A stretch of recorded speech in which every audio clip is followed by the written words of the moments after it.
ಇನ್ನು ಪಹಲ್ಗಾಮ್ನಲ್ಲಿ ನಡೆದ ಭೀಕರ ನರಮೇಧದ ತನಿಖೆಗೆ ಎನ್ಐಎ ಎಂಟ್ರಿ ಆಗಿದೆ. ಕುತಂತ್ರಿ ಪಾಕಿಸ್ತಾನದ ಒಂದೊಂದೇ ಕಳ್ಳಾಟ ಬಯಲಾಗ್ತಾ ಇದೆ. ಚೀನಾದಿಂದ ಸ್ಯಾಟಲೈಟ್ ಫೋನ್, ಚೀನಾದ ಆಪ್ ಬಳಸಿ ದಾಳಿ ಮಾಡಿಸಿದ್ದು ಕೂಡ ತನಿಖೆಯಲ್ಲಿ ಬಯಲಾಗಿದೆ. ಇನ್ನು ಕಾಶ್ಮೀರದಲ್ಲಿ ರಕ್ತಪಾತಕ್ಕೆ ಕರಾಚಿಯಲ್ಲಿ ಹೊಂಚು ಹಾಕಿ ಸಂಚು ರೂಪಿಸಿದ್ದು ಕೂಡ ಗೊತ್ತಾಗಿದೆ. ಇಡೀ ಭಾರತದ ನೆಮ್ಮದಿ ಕೆಡಿಸಿದ ದಾಳಿ, 26 ಕುಟುಂಬಗಳ ಕಣ್ಣೀರಿಗೆ ಕಾರಣವಾಗಿರೋ ದಾಳಿ, ಪಾಕಿಸ್ತಾನದ ವಿರುದ್ಧ ಇಡೀ ಹಿಂದೂಸ್ತಾನವೇ ಕೊತ ಕೊತ ಕುದಿಯುವಂತೆ ಮಾಡಿರೋ ದಾಳಿ ಅದು. ಪಹಲ್ಗಾಮ್ ದಾಳಿಯಾಗಿ 6 ದಿನಗಳೇ ಉರುಳಿದು ಎನ್ಐಎ ಟೀಮ್ ತನಿಖೆಗಿಳಿದಿದೆ. ಅದರಲ್ಲೂ ಕರ್ನಾಟಕದವರಿಂದಲೂ ಮಾಹಿತಿ ಸಂಗ್ರಹಿಸಿದೆ. ಪಹಲ್ಗಾಮ್ ಹತ್ಯಾಕಾಂಡ ತನಿಖೆಗಿಳಿದ ಎನ್ಐಎ. ಭರತ್ ಭೂಷಣ್ ಪತ್ನಿಯಿಂದ ಮಾಹಿತಿ ಸಂಗ್ರಹ.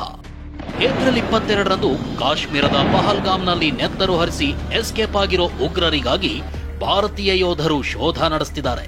ಇದರ ನಡುವೆ ರಾಷ್ಟ್ರೀಯ ತನಿಖಾ ಸಂಸ್ಥೆ ಎನ್ಐಎ ಕೂಡ ತನಿಖೆಗಿಳಿದಿದ್ದು ಅಂದು ಬೈಸರನ್ ಮೈದಾನದಲ್ಲಿ ಆಗಿದ್ದೇನೋ ಅನ್ನೋ ನಿಖರ ಮಾಹಿತಿ ಕಲೆ ಹಾಕ್ತಿದೆ. 2025-26 ಅಡ್ಮಿಷನ್ಸ್ ಓಪನ್ ಆಗಿದೆ.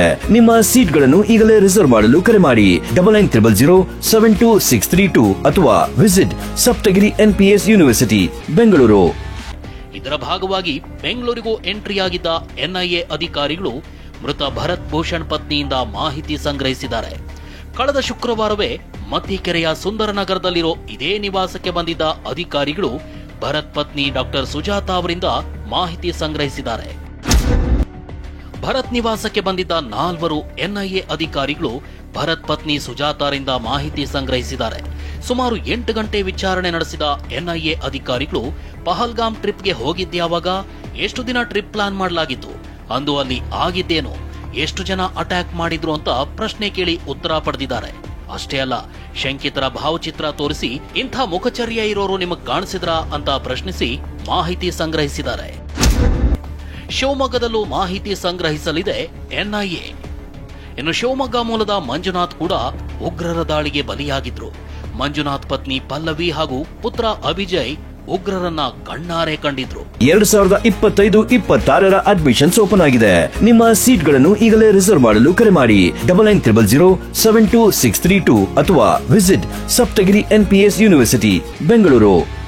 ಹೀಗಾಗಿ ಅವರಿಂದಲೂ ಎನ್ಐಎ ಮಾಹಿತಿ ಸಂಗ್ರಹಿಸಲಿದೆ. ಇಂದು ಮಧ್ಯಾಹ್ನವೇ ಪೊಲೀಸರು ಈ ಬಗ್ಗೆ ಮಾಹಿತಿ ನೀಡಿದ್ರಾದ್ರೂ ಸಂಜೆಯಾದ್ರೂ ಶಿವಮೊಗ್ಗಕ್ಕೆ ಎನ್ಐಎ ಟೀಮ್ ಬಂದಿರಲಿಲ್ಲ. ಇದು ಪೊಲೀಸ್ ಕಾನ್ಸ್ಟೇಬಲ್ಸ್ ಇಬ್ರು ಬಂದ್ರು ಎನ್ಐಎ ತಂಡ ಬರುತ್ತೆ ಅಂತ ಹೇಳಿದ್ರು, ಇನ್ನೂ ಬಂದಿಲ್ಲ. ಇದೆಲ್ಲದರ ನಡುವೆ ಅಂದು ಬೈಸರನ್ನಲ್ಲಿ ಆಗಿದ್ದೇನು ಅನ್ನೋ ಮತ್ತಷ್ಟು ಘೋರ ಮಾಹಿತಿಯನ್ನ ಮಂಜುನಾಥ್ ಪತ್ನಿ ಹಂಚಿಕೊಂಡಿದ್ದಾರೆ. ಮಧ್ಯಾಹ್ನ 1:40 ಸಮಯದಲ್ಲಿ ಫೈರಿಂಗ್ ಆಯಿತು ಎಂದ ಪಲ್ಲವಿ, ಗುಂಡೇಟಿನ ಬಳಿಕ ಲೆಫ್ಟಿನೆಂಟ್ ವಿನಯ್ ಉಸಿರಾಡ್ತಿದ್ರು, ಅವರನ್ನ ಬದುಕಿಸ್ಕೊಳ್ಳೋಕಾಗ್ಲಿಲ್ಲ ಅಂತ ಅಸಹಾಯಕತೆ ತೋಡಿಕೊಂಡ್ರು. ಹಸ್ಬೆಂಡ್ ಹತ್ರನೇ ಅವರು ಇದ್ರು. ಆಕ್ಚುಲಿ ಫಸ್ಟ್ ನಾನು ಅವ್ರ ಹತ್ರ ಹೋಗಿ ಅವ್ರ ವೈಫ್ ಬೆಗ್ ಅಂದರೆ ಇದು ಮಾಡ್ತಾ ಇದ್ರು, ತೋಡಿ ಸಾಸೆ ಅಂದರೆ ಸ್ವಲ್ಪ ಉಸಿರಿದೆ, ಕುದುರೆ ಮೇಲೆ ಹಾಕೊಂಡು ಕರ್ಕೊಂಡು ಹೋಗೋಣ ಕೆಳಗಡೆ ಅಂತ. ಬಟ್ ಅಲ್ಲಿರೋ ಪರಿಸ್ಥಿತಿ ಅದು ಇಂಪಾಸಿಬಲ್, ಅದು ನಾವು ಅದನ್ನ ಕರ್ಕೊಂಡು ಬರ್ಲಿಕ್ಕೂ. ಬಟ್ ಅವ್ರ ಹತ್ರ ಹೋದಾಗ 2025-26 ಅಡ್ಮಿಷನ್ಸ್ ಓಪನ್ ಆಗಿದೆ. ನಿಮ್ಮ ಸೀಟ್ಗಳನ್ನು ಈಗಲೇ ರಿಸರ್ವ್ ಮಾಡಲು ಕರೆ ಮಾಡಿ 9900072632 ಅಥವಾ visit Saptagiri NPS university Bengaluru. ಸ್ವಲ್ಪ ಉಸಿರಿದ್ದಿದ್ದು ಹೌದು, ಬಟ್ ಆಫ್ಟರ್ ಒಂದು 5 ಮಿನಿಟ್ಸು ಉಸಿರು ನಿಲ್ತು. ದಾಳಿಗೂ 5 ದಿನ ಮೊದಲೇ ಹಾರಾಡಿತು ಚೀನಾ ಡ್ರೋನ್. ಅತ ಪಹಲ್ಗಾಮ್ನಲ್ಲೂ ತನಿಖೆ ಮಾಡ್ತಿರೋ ಎನ್ಐಎಗೆ ಮಹತ್ವದ ಸುಳಿವು ಸಿಕ್ಕಿದೆ. ದಾಳಿಗೂ 5 ದಿನಗಳ ಮೊದಲು ಚೀನಾ ನಿರ್ಮಿತ ಡ್ರೋನ್ಗಳನ್ನ ಘಟನಾ ಸ್ಥಳದಲ್ಲಿ ಬಳಕೆ ಮಾಡಿರೋದು ಗೊತ್ತಾಗಿದೆ. ಬೈಸರನ್ ಕಣಿವೆಯಲ್ಲಿ ಚೀನಾ ನಿರ್ಮಿತ DJI ಡ್ರೋನ್ ಹಾರಾಟ ನಡೆಸಿದೆ. ಡ್ರೋನ್ ಮೂಲಕ ಜನಸಂದಣಿಯ ಮಾಹಿತಿ ಸಂಗ್ರಹಿಸಿರೋ ಶಂಕೆ ಇದ್ದು, ಡ್ರೋನ್ ಮೂಲಕ ಶಸ್ತ್ರಾಸ್ತ್ರ ಸರಕುಗಳನ್ನ ಕಣಿವೆಗೆ ರವಾನಿಸಿರೋ ಶಂಕೆನೂ ಇದೆ. ಇನ್ನು ಡ್ರೋನ್ ಬಳಸಿರೋ ಕುರಿತು ರೇಡಿಯೋ ಸಿಗ್ನಲ್ಗಳು ಪತ್ತೆಯಾಗಿದ್ದು, ರೇಡಿಯೋ ಸಿಗ್ನಲ್ ಸಂಚಾರ ಪತ್ತೆಗೆ ಇಸ್ರೋ ಮೂಲಕ ತನಿಖೆ ಮಾಡಲಾಗ್ತಿದೆ. ದಾಳಿಯ ಘೋರದ ಬಗ್ಗೆ ದಿನಕ್ಕೊಂದು ವಿಡಿಯೋ ಹೊರಬರ್ತಿದ್ರೆ ಇತ ರಾಜ್ಯದಲ್ಲಿ ಎನ್ಐಎ ಮಾಹಿತಿ ಸಂಗ್ರಹಿಸಿದೆ. ಬೆಂಗಳೂರಿನಿಂದ ಪ್ರದೀಪ್ ಜೊತೆ ಬಸವರಾಜ್, TV9 ಶಿವಮೊಗ್ಗ.